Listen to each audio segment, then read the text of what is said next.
Welcome to The Explainer. Let's just jump right in, because today we're looking at something I think is absolutely fascinating and honestly incredibly common. It's a psychological concept called the fortress of hyperindependence. We're going to break down the actual architecture of this fortress. Like why does it get built in the first place? Who's building it? And what does it literally feel like from the inside? We're going step by step through the source material so you can really get a handle on what's going on beneath the surface of a behavior you have definitely seen before, and hey, maybe even in the mirror. So I want you to just think about this for a second. Why in the world do some people absolutely refuse to ask for help, even when they are completely undeniably overwhelmed? Like, we all know someone exactly like this, right? They've got this massive mountain of responsibilities, the pressure is literally crushing them, and yet, the second you offer a hand, they just bat it away. It's always, nope, I've got it, or I'm fine, I can handle it. On the surface, it makes absolutely zero sense. Why actively reject help when you clearly need it the most? It's a totally baffling paradox. It's like literally drowning, but actively refusing a lifeline.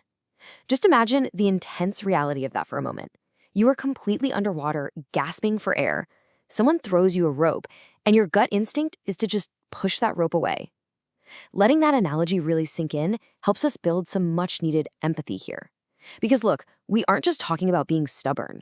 We're talking about a reaction so deep-seated and automatic that someone would literally rather risk going under than accept the safety of another person stepping in.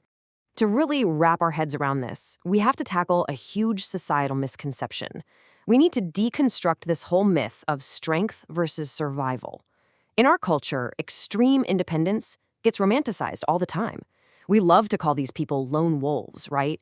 We praise them for being self-made, for being fiercely self-reliant, for never ever needing anybody. But the source material challenges that head on. It really forces us to ask, is this extreme independence actually a superpower? Or have we just been totally mislabeling it this whole time? Let's actually look at the psychological definition here.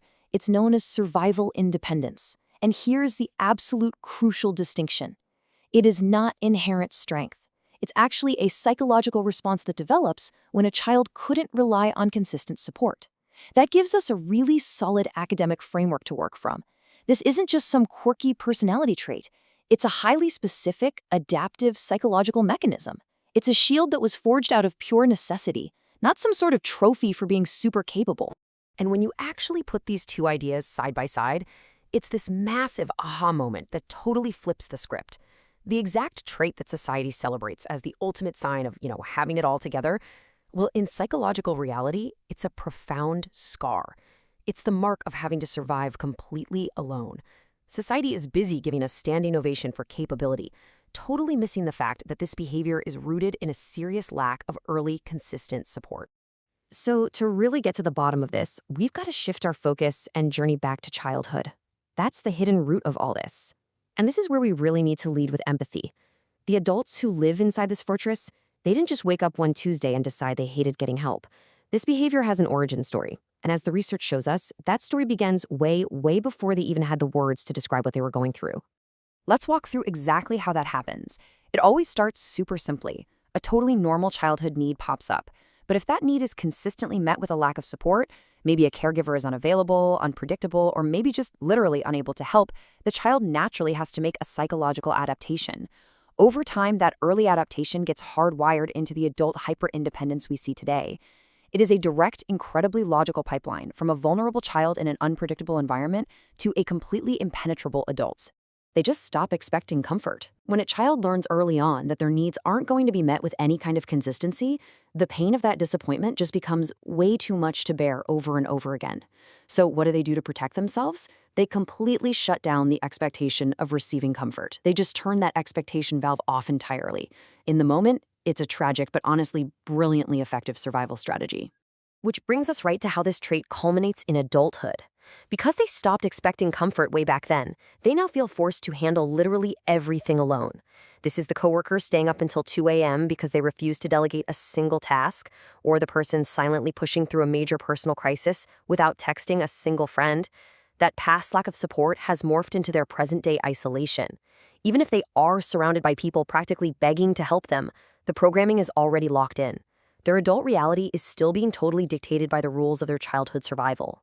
The source material puts this so tragically well. Receiving care feels foreign. I mean, just sit with the heavy emotional weight of that for a second. It doesn't just feel unnecessary, it feels foreign, like a completely alien concept. To someone who is hyper-independent, an offer of care doesn't feel like a relief at all. It feels confusing, uncomfortable, and honestly, deeply unsafe. It sets off all their alarm bells because their nervous system literally doesn't even have a functional template for what safe, consistent care looks like. When we pull all these threads together, our entire perspective shifts, doesn't it?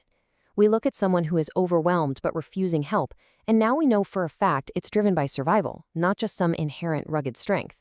We can recognize that it's deeply rooted in a childhood that lacked consistent support, leaving an adult who is essentially forced to handle the world completely alone because care just feels fundamentally unsafe. Grasping this totally transforms our empathy, right? It moves us away from being frustrated with them and straight into profound compassion. Which brings us to a final, incredibly important question to reflect on. Are you, or maybe someone you love, confusing a survival response with a superpower? It's a pretty heavy thing to ask yourself the next time you feel the sudden urge to push a lifeline away.